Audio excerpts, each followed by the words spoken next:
Hi guys, welcome back to this channel. On today's video, I'm gonna show you how you can make a table on Canva.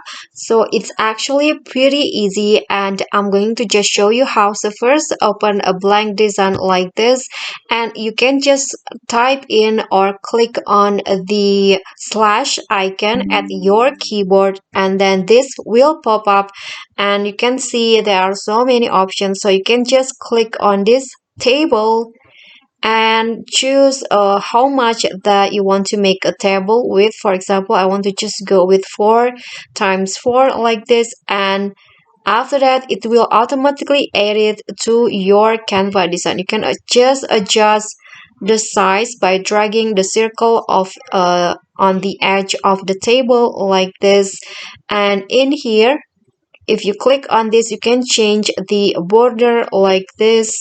For example, you want to change it into you can change the border color and you can also change the thickness of the border like this, and you can change it into a dash table right here. And then here you can also adjust the cell spacing and also the table spacing.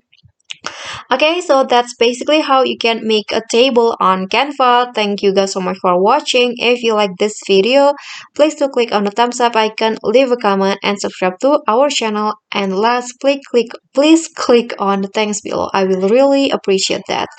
Thank you guys. Bye.